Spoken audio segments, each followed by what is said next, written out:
Hello, everybody. Welcome back to Cure for the Common Game. Today, in deck number 701, we're going to talk about Shadrix Silverquill. That name just sounds cool, you know? It's like you can hear it in the radio announcer voice.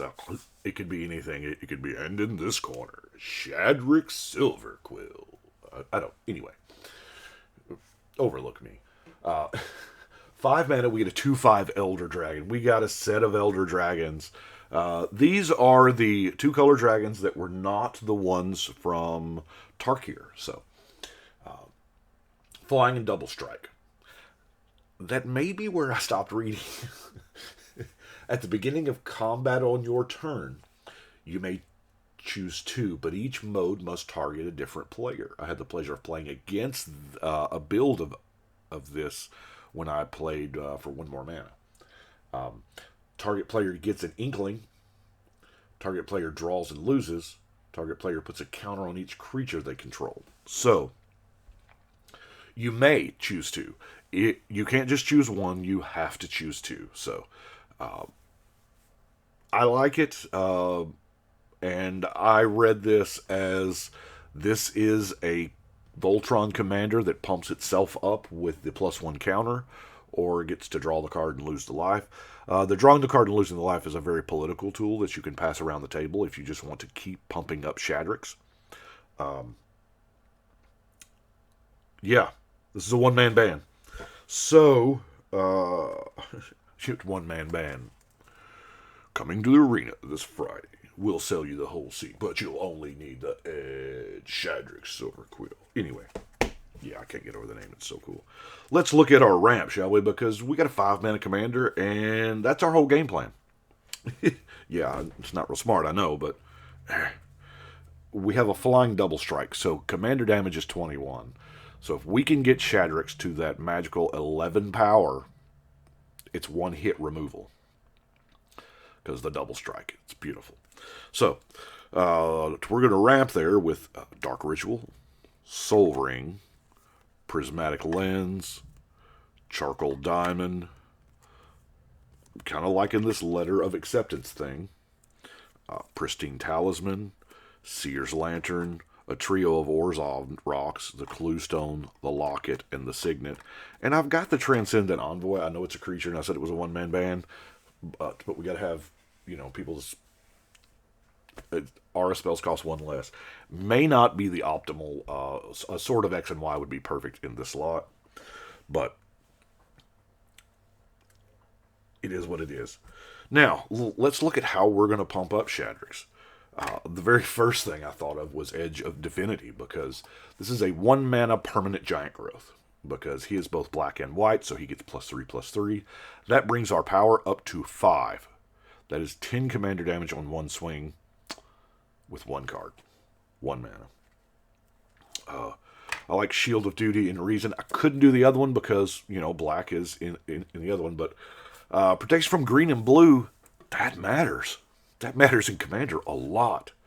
I have protection from Simic. Right? Gorgon's Head, while not buffing up the power, does give Death Touch. And you know how magical Death Touch works with Trample. I put Silverquill Command in there mainly for the name, but it does. There's a Giant Growth option. There's a Sacrifice option. That second one we're probably not going to use. I don't know. Somebody kills our Envoy. Yeah, let's just start going through it. Divine Transformation, a permanent +3. Yes, it costs 4 times as much as Edge of the Divinity, but Unholy Strength costs 1 for +2 power. We have Ethereal Armor. Of course, now, all that glitters would be perfect. I couldn't put my hands on a copy. I'm sure there's one in this room somewhere, but Helm of the Gods. Each enchantment you control. Spirit Mantle. Just can't be blocked. Protection from creatures. Okay. Sign me up. Soul Link. Soul Link does not get enough play, I don't think. Yes, Spirit Link is 1 mana. Whenever enchanted creature deals damage, you gain that much life. But this is deals or is dealt. So with the 5 toughness, he can block a little bit, right? Here is another slot. Why I have Battle Mastery in here, I don't know. Right here's proof that I don't edit. Yeah, because I'm going to give my commander that already has double strike. So, yeah. Here's another slot for something. We have Demonic Embrace. And I actually got through. I built it and listed it on Architect, and it didn't occur to me. Yeah. Demonic Embrace, +3/+1. There again, that brings the power up to 5 if there's nothing else on there.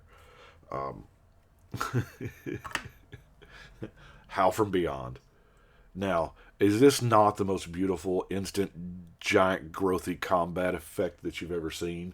Because nobody sees this card coming. Ever. And with Double Strike, you get more for your mana value here, because all you've got to get Shadrix up to is 11 in one swing, and that's it. So you can Howl from Beyond. You don't have to do Howl from Beyond for all the marbles. You can do, half the marbles and get there.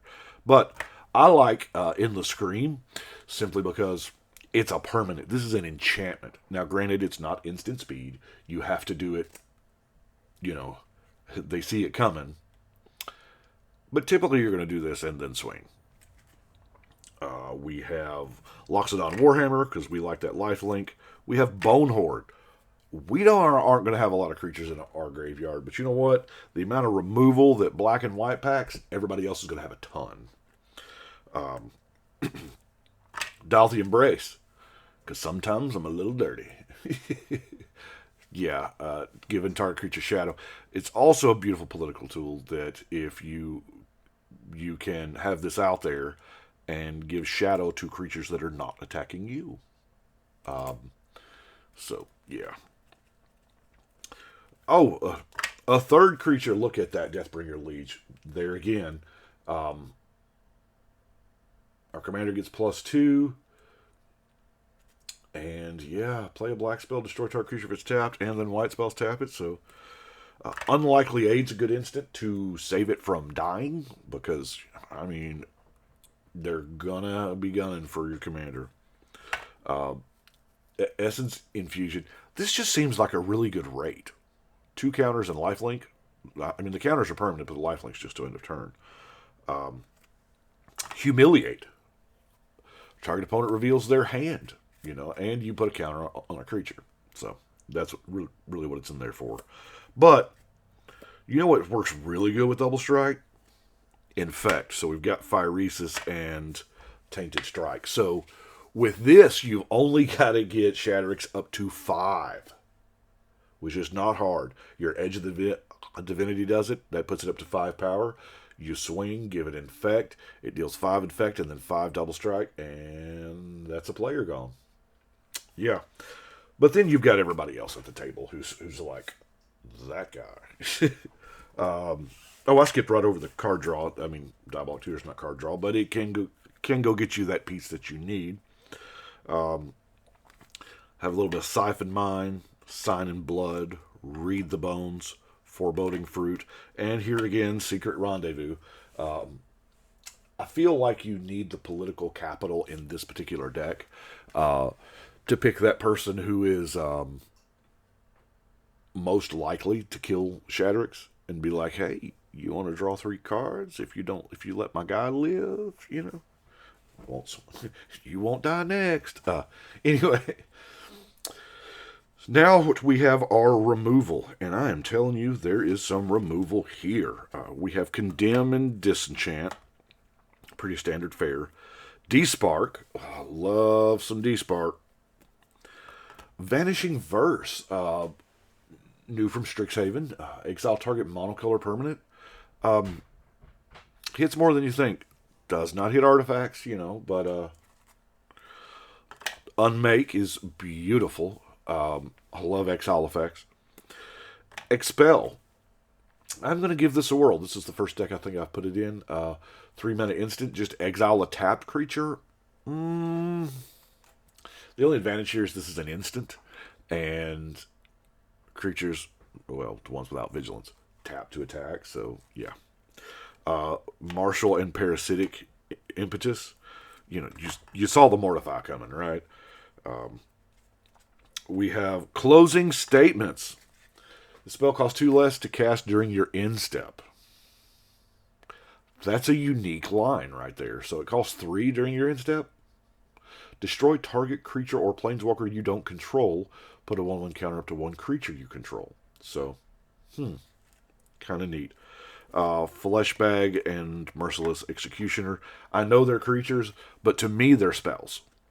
You know, they're not going to stay out there. You're going to play it and then sacrifice this. So it's just a way to, it's a 3 mana, get everybody to sack a creature thing. We have Murder. Now,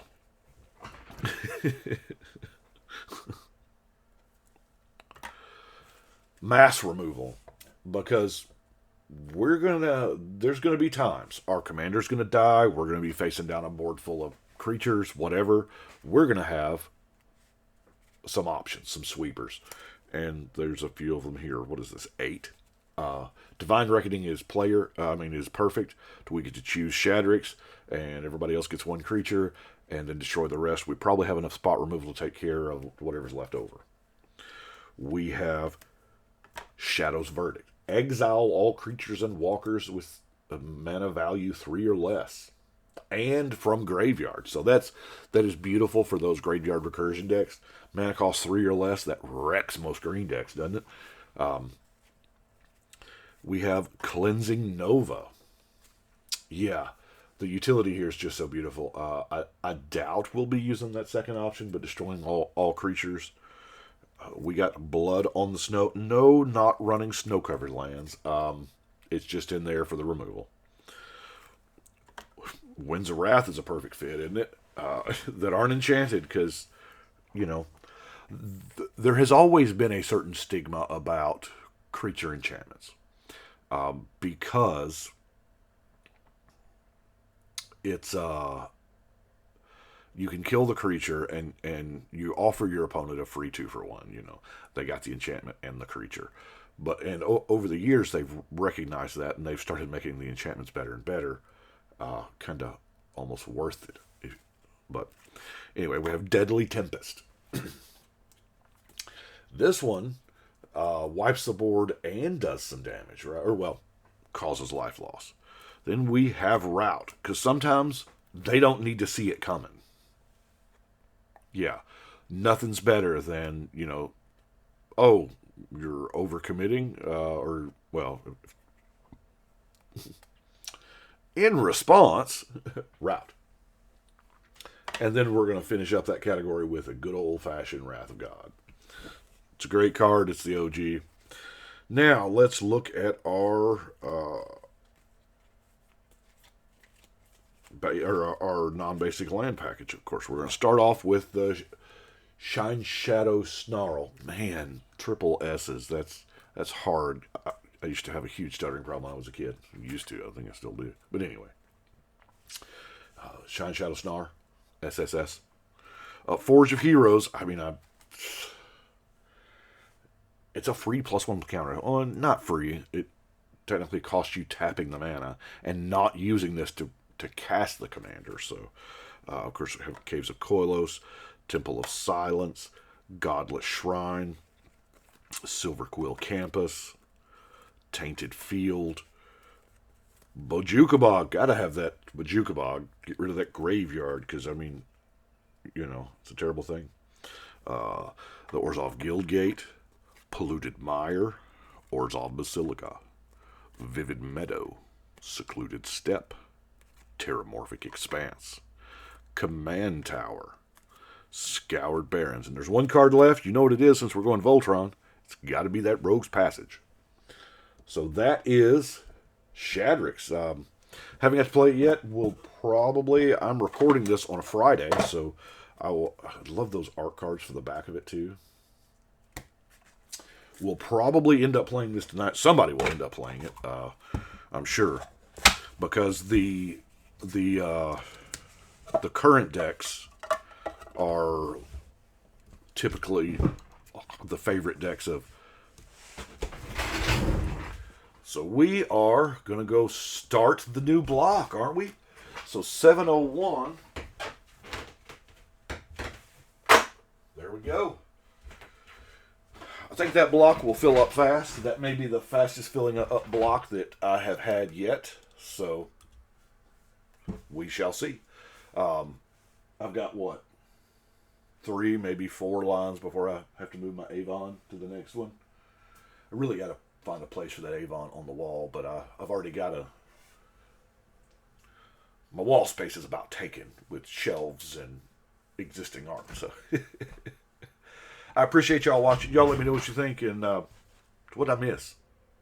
I know all of the white, black removal, the utter end and vindicates and stuff like that, but I'm just about out of those, so it is what it is. Anyway, y'all have a good one, but right now, we're going to shuffle and cut.